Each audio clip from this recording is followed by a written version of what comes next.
Real quick, my name is Jason Hirsh. I've got an academy in central Denver called Fast Arm Care. We specialize in arm care, velocity development. And so Danny asked me to come out and speak about some arm care issues, some pitching stuff. I don't want to go, I guess I tend to ramble a lot, so I just want to try and make it quick. And then if you guys have questions, I think it'd be better if you could just ask me what you might be interested in, what is on your mind about arm care, velocity development, any of those things.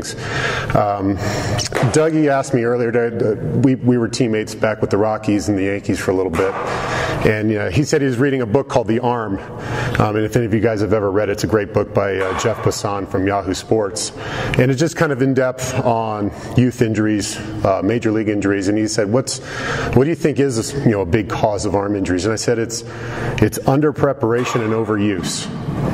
So what do I mean by that, right? So under preparation, you guys are 12, 13, 14-year-old coaches. So at that age, kids are doing a lot of growth, a lot of development, and we want to be careful with a lot of that stuff. But the under preparation side is simple things like arm care. I'm a big believer in the Jager bands.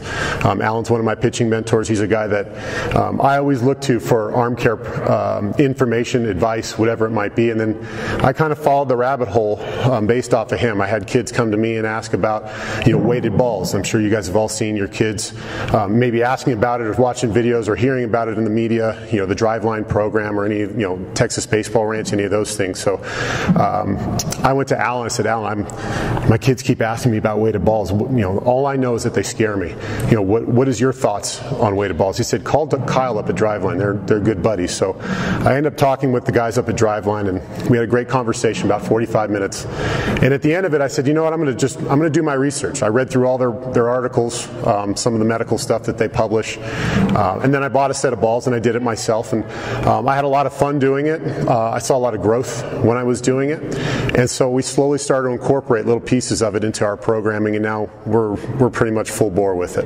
Now, I'm not saying that you guys should take 12-year-olds and have them throw 4-pound balls into a wall. That would be very irresponsible. So part of that scare tactic that you might see now is, weighted balls cause Tommy John or whatever the injury might be. And part of that is the preparation part of it. It's the implementation of a programming. So any kind of arm care stuff that you guys are going to do with your players, you got to be consistent in it, and you have to prepare properly, right? So that doesn't mean jump right into the middle of the program. You've got to start at the beginning and kind of work your way up. J-bands are a very simple way to do that. It takes, as a team, it might take you 10, 15, 20 minutes at first to do it. Once those kids learn those exercises, it's a 5 to 6 minute at most routine that they can get through prior to doing any throwing. At the bare minimum, for me, that should be something you guys should be incorporating with your players, to just ensure that there's some kind of a method, there's something that they can do to prepare their arms. Just showing up to ball games, grabbing a ball and going out there and hucking it as far as you can is not arm care. It's not warm-up, right? That's danger. At 12, 13, 14 years old, your kids are no longer made out of rubber bands and bubble gum. They have injuries, they have soreness, they have pain. These are things that we have to be extremely aware of. I get a lot of parents that come to me and say, my kid's elbow hurts, and I'll say, where? And they'll usually point right to that bone on the inside of the elbow. And I said, that to me is a huge red flag. It's Little League elbow most of the time, right? And I'll tell them, you need to go see an orthopedic and get an x-ray. And they'll tell you, whether that's good or bad. Most of the time it's a bad thing. Little League elbow is just a fracturing of the growth plate, and the only known cure for it right now is rest. It's 2 months basically sitting on your hands. I've got young kids, and I know if they didn't do anything for 2 months, couldn't do any physical activity, they'd drive me bonkers. So just doing something as simple as J-bands and making sure that you implement a program properly can go a long way towards preventing that. And I think, Danny, you guys are going to go over pitch counts, right? So pitch counts are a great way to do this, and I know you guys might harp on the pitch count thing. Well, we were in a tournament last year in Gearing, Nebraska, all-star tournament. tournament. I had a coach from Missouri come up, and he's all pissed off because he had to pull his kid after 40 pitches so he could pitch the next day. And he said, well, what's the difference if my kid throws 40 pitches today and 40 pitches tomorrow and 40 pitches the next day? And I said about 24 hours of rest. That's the biggest difference, right? So we just need to be careful with how we do things. Throwing 60, 80, 90 pitches in a game just for the sake of a victory at 12, 13, 14 years old, it's not worth it. It's not worth their health. It's not worth a tournament. It's not worth a trophy or a medal. Those kids are never going to remember that stuff, right? Winning at this age shouldn't be the priority. Development should be the priority. You guys should be teaching kids proper mechanics, putting into place proper procedures, proper habits, right? And for little kids, everyone, guys who have kids, you guys know that habit creation is not an easy thing. It's different for everybody. But there's 3 stages of it, right? There's the I don't want to do it, I do it because I have to do it, and I do it because I want to do it, right? Getting from A to C is different for everybody. It might take a kid a week, could take them a month, could take them a year. Everybody's going to be different. But as coaches, if we harp on these kids and say, hey, did you do your J-bands yet? No. Go do them, right? Then they show up to the field the next time and they grab a ball and they're like, well, coach is probably going to get on me about doing my J-bands, I'll go do it, right? That's the second stage. And then they just start showing up and doing it because they know that if they don't do it, you're going to harp on them, and now you've created a habit, right? And it's a good habit, right? Well, these kids are always going to show up and do it. And I try to tell some of our youth teams, I say, hey, if you get together as a team and you do it down the line, right, the cerebral warfare that goes on with baseball and tournaments, if you have a whole team down the line all doing the same thing, the other team's going to look across the diamond and go, holy hell, what are those guys doing, right? And then they come out there, and whether you're better or not than them, you've already started that competition, right, before a pitch has ever been thrown. So there's a lot of things that go into youth arm care. A lot of it is education. A lot of it is common sense, right? But we have to understand that this is about development. It's not about winning. Once these kids get to high school, that's when winning starts to mean something. Then they go to college, and then hopefully they go to the pros. But we have to have some development first, right? They're not going to remember winning a 12-year-old tournament and getting a medal, but they're going to remember the day they get drafted, or maybe the day they sign to go play at the college of their choice, right? Those are days that are going to be memorable, not just for them, but for mom and dad also. So like Danny was saying, baseball is very expensive right now. It's not a cheap sport to get into. But arm care is cheap, right? It's very simple. Even from something simple as just going through a stretching routine, J-bands cost like $35. It's a very simple, cheap method that you guys can just do to ensure that your players stay healthy. And a lot of it, again, is just common sense. So we can do a lot of these things just to kind of prevent a lot of injuries. And some of you might be like, well, we don't have time for this. Well, you're going to have to make time, right? We have a lot of high school kids that come into our facility where we work out of, and a lot of them haven't started throwing bullpens yet. And they got tryouts starting tomorrow. And then they'll go 2 weeks, and then they'll start playing games. Well, that's not nearly enough time to build up. But these kids have been hitting since November and December in the cage. Well, I don't know about you guys, but it doesn't take that long to start recognizing pitches and hit balls off a tee. It's very simple to do. However, preparing your arm is a long, drawn-out process. That's why we have spring training in the major leagues. And that's why guys show up early. Pitchers and catchers report 10 days early because they have to get a jump start on everybody, because this takes a long time. It's not day 1, 25 pitches, day 2, 60 pitches. No, it's 25, 35, 45. They build it up. So same thing with our kids. If we start arm care in November, December, some of those kids might be playing multiple sports, and that's fine. Multiple sport athletes are awesome. In fact, I would encourage it. However, those kids are the kids that are going to have to make time because they're never going to find time. So that's just something as simple as saying, I'm going to do J-bands once, twice a week. I'm going to try and play catch once, twice a week. And then once I get with my team, now we can maybe ramp that up 3 times a week, 4 times a week, whatever it might be. So just very simple stuff. If you don't have access to J-bands, right, long toss is another great option, right? You can do your stretching routine as normal and then start trying to get some long toss and condition the arm. One thing that we try and tell our kids is just learn how to enjoy the act of throwing. It should be a fun time when you're playing catch with somebody. Yes, you can sit there and BS with your buddies and have fun, but at the same time, you got to learn how to enjoy the act of throwing. There's not a timer. There's not a watch. Nobody's sitting here going to tell you, well, you're done it. You've thrown 60 throws. You're done, right? Learn how to enjoy it. And then at the same time, learn how to listen to your body, right? A lot of these kids are growing and developing. So then some days they're going to have aches and pains or soreness, and other days they're going to feel great. And I can tell you the days where I felt like garbage tended to be the best days for me for long toss, because I didn't know really what my arm would feel like until I went through my warm-up routine, until I started throwing, and all of a sudden my body started telling me, yes, I want to throw today. And I've had plenty of days where I've gone out there and, man, I'm going to throw this ball 100 yards and never get to 50, right? It's just the way our bodies work, but it's learning how to listen to it and not forcing anything. So that's just something that the young kids need to learn, how to enjoy the act of throwing, learn how to listen to your body, and the other part is they need to understand the difference between soreness and pain. We should never, ever throw in pain. No kid should ever throw in pain. And you have to understand the difference between soreness and pain, and it's difficult for kids to learn. It's difficult for coaches to decipher, right? I tend to ask kids, is it dull or is it sharp, right? If it's sharp, shut them down. There's no reason to try and push through that. More throwing is not going to fix it. More throwing is going to hurt it even more. And we already discussed throwing more with pain tends to be longer injuries, right? Whether it's a surgical injury or a growth plate injury, whatever it might be. And kids that throw in pain tend not to have fun playing baseball, and they're going to want to quit because they don't want to always be in pain. So if it's a soft pain or a dull pain, then you can say, well, you can dig a little deeper. Is it soreness? Do your muscles feel sore? Is it in a joint? Ask them to point to where it is so that you can understand what it might be. But at the same time, if they point to your elbow, it's just not automatically Tommy John, right? Or not automatically Little League elbow.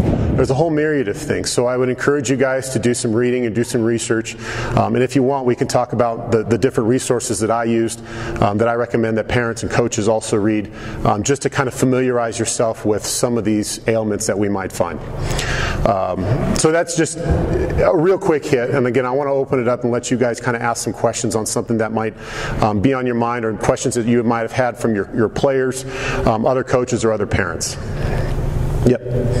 How often do you recommend work with the J-bands, like daily or weekly? Perfect. Yeah. So the question was, how often should you use the J-bands? I tell my kids use them every day. Once a day? Yes, once a day. So try and do it before practice. Go through the whole routine. There's 11 exercises in the exercise sheet. It's free to download from the Jager Sports website. So all you do is buy the bands. There's no other additional cost to the program.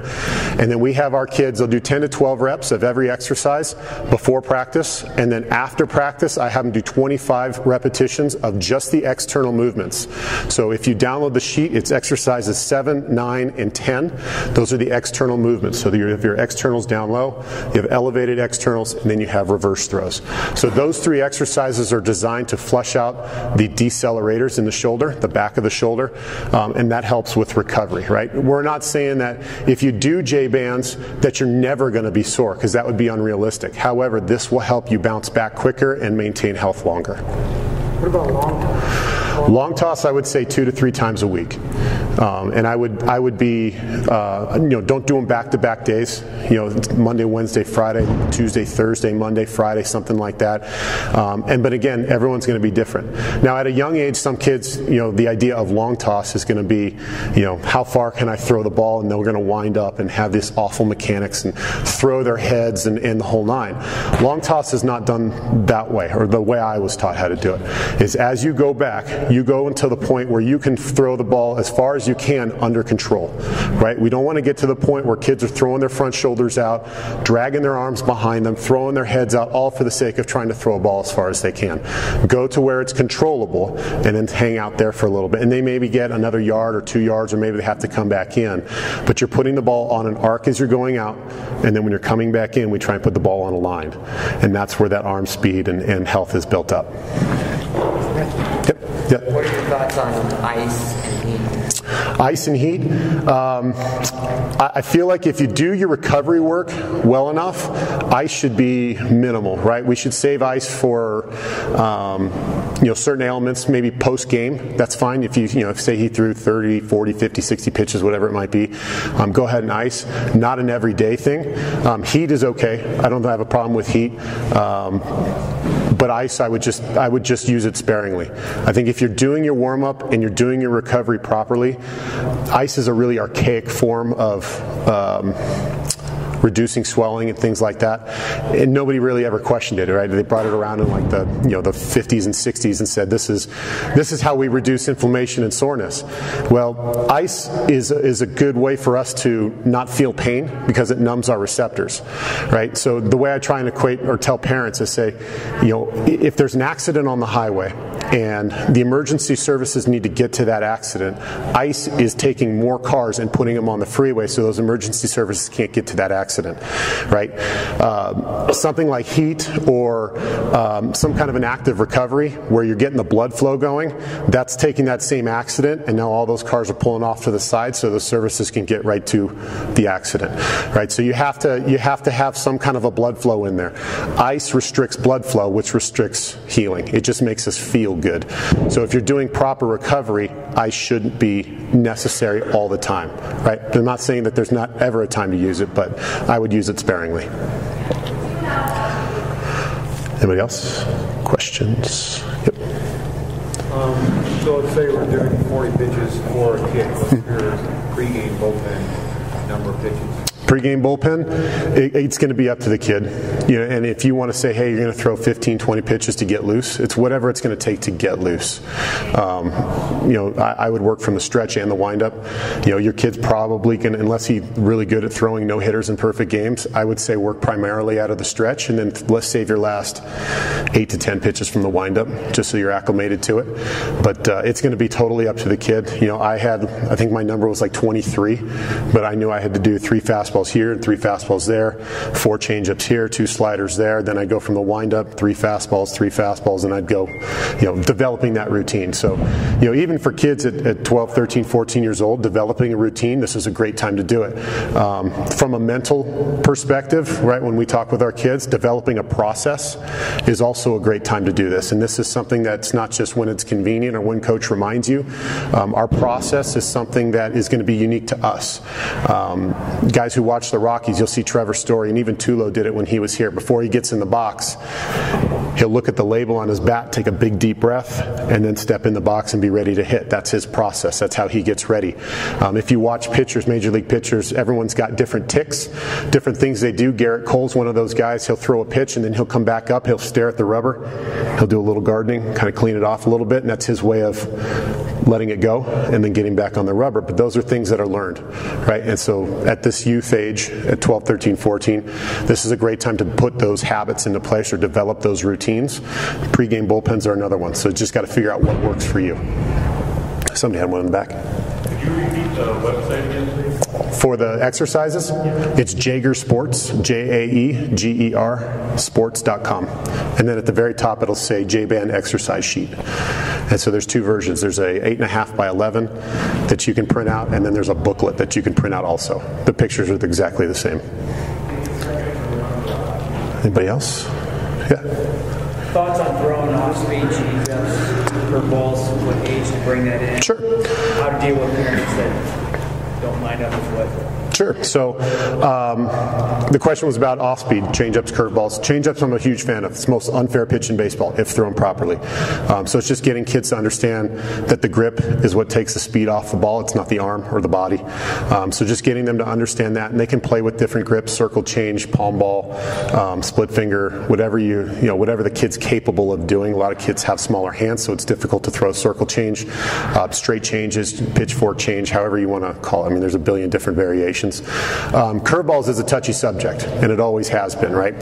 So from my research and my understanding of it is curveballs are no less stressful on the arm than throwing a fastball. However, curveballs and sliders are the number 1 and number 2 leading cause of injuries in youth athletes. So my understanding, the way I try and tell our kids and our parents is it's not the curveball that's the problem, it's the coach knowing that the kid has a curveball, because then he'll call it 5 out of 6 pitches. If you watch the Little League World Series, all those kids do are flip breaking balls in there. Why? Well, the other team can't hit it, and we're trying to win a tournament or trying to win a game. And at the end of the day, that does more harm to the kid than good, right? We have to develop a fastball, and then we can use those other pitches, complementary pitches, not as primary pitches, right? If it was always curveballs, you'd see guys in the big leagues throw 80 curveballs and throw a couple of fastballs to get them off, and we're kind of working that way. Don't use the big leagues as a good example of that. But what do we try and tell our kids is it's not 1 to 2 a batter, it's 1 to 2 an inning. So if you're going to throw 3 or 4 innings, right, you're going to be at 8 to 10 curveballs over the course of the game. The rest of them should be fastballs and changeups. So learn how to locate a fastball, learn how to throw a changeup, and then use your curveball as a complementary pitch, right? Keep it in your back pocket, especially if you have a good one. But for me, it's coaches knowing that kids have good curveballs, and they'll just sit there and call curveball after curveball after curveball after curveball, and next thing you know, that kid's pulling up lane with a bad arm. So I don't have a problem teaching a kid a curveball, but I have a problem with coaches overusing that curveball. So I might, you might look at me and say I'm crazy for that. That's just my understanding of it. That's what I try and tell our kids. So you can do your own research by all means. Come to your own conclusions. That's just what I've come up with. Yep. For teams that play a lot of tournaments where their pitchers might be throwing once a week, what do you recommend for bullpens during the middle of the week? During the middle of the week, 2 to 3 bullpens would probably, or sorry, not 2 to 3, 1 to 2 bullpens, complementary bullpens would be good. If you're going to throw, for like Friday, Saturday, Sunday?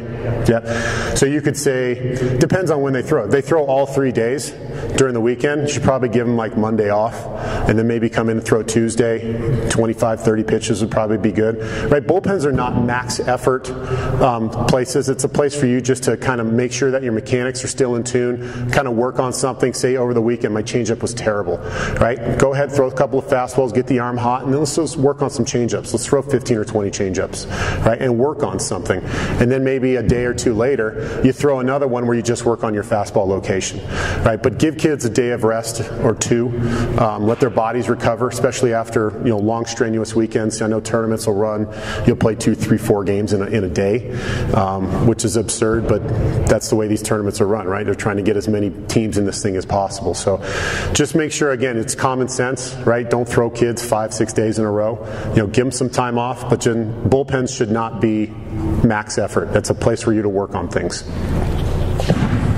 Yeah. One more question on the bullpen. Sure. You suggest telling them a percentage, like a 75% effort, working up to 100? For little kids, for 11, 12, 13, 14, they're not going to understand percentages, right? They don't know what a 50% fastball is and a 100% fastball is. They're going to get in and throw there as hard as they can. But just tell them, like, listen, this is not a game situation. We're just going to kind of work on some stuff. But, don't go to the point where it looks like they're doing things half-assed and they're guiding pitches and things like that. You still need to throw the ball, right? They don't quite understand the idea of dialing back a little bit, so just make sure that they're aware of that. And if you see it looks like they're just kind of going through the motions, you can tell them to ramp it up a little bit. But again, if their arm's not feeling good, they're gonna pull back, right? If their arm is feeling good, then they're gonna let it fly. They haven't learned that self-regulation yet. So I would just be cautious with it. Have somebody monitor it. Don't just tell a kid to go off and throw a bullpen. Somebody should be there watching them. Yeah. So for pitching mechanics, what would you say your number 1 or number 1 and 2 worst mechanics are? Biggest, most common things I see that are wrong? That hurt your arm? Yeah. So at my facility, we always look at arm action, right? I look at arm action before anything else. So I don't care what the rest of the body looks like. If the arm doesn't work right, then there's no point in trying to teach them anything else. So we look for, at foot strike, where's the hand? If the hand is hanging out down here, we've got a problem, because now you've got to flip it up and throw it all at the same time. And it's a very strenuous motion on the shoulder. We try and look for at foot contact. We're looking for that elbow to be even with the shoulder, maybe slightly below it. Sometimes you'll see kids with a really high elbow. We'd want to try and bring that back down. So, when you're up here and you're turning, there's a lot of shearing forces that are going on in the shoulder. So I always look for the arm first. Once the arm is done, then we can look at, body positioning. Balance is a big one, right? We have a lot of kids that don't get to a balance point. They'll rush through it. Some kids will dive out with their front shoulder. We try and keep their heads back over their back legs. And there's various drills that you can find to kind of help those things. One of our biggest tools that we use for arm action is called a connection ball. You can get them on oatsspecialties.com. They're like, I think they're $8, $9. And it looks like a dodgeball or a beach ball. It's small though. It's about yay big. And we put those in between the bicep and the forearm, or we'll put them underneath the tricep, kind of in the armpit area. And that just helps them stay in that position when they throw, to kind of teach that muscle memory. And that's, for us, like I said, once we're heading at foot strike, I want to see where's that arm. If it's here, even if it's at like a 45-degree angle this way, we're okay, right? If we're flat or we're inverted, we're going to have some issues. So I always look at that stuff first. And then, if you can't see it with the naked eye, if it looks like it's fine, take your phone out and take a video. I mean, everybody's got a phone, everyone's got a camera on it. If you have an iPhone, it's got a great slow-mo feature to it. There's great apps out there. We use Coach's Eye at our facility. There's Huddle, which are both free, and you can scrub frame by frame on those things and just look at where's, when that front foot's all the way down, where's that arm position? If it's in the right spot, then you're good, you can move on, right? If it's not, then we got to work on that. Anybody else? Arm care mechanics? Good. Danny, you got anything? No? All right. Well, thank you guys.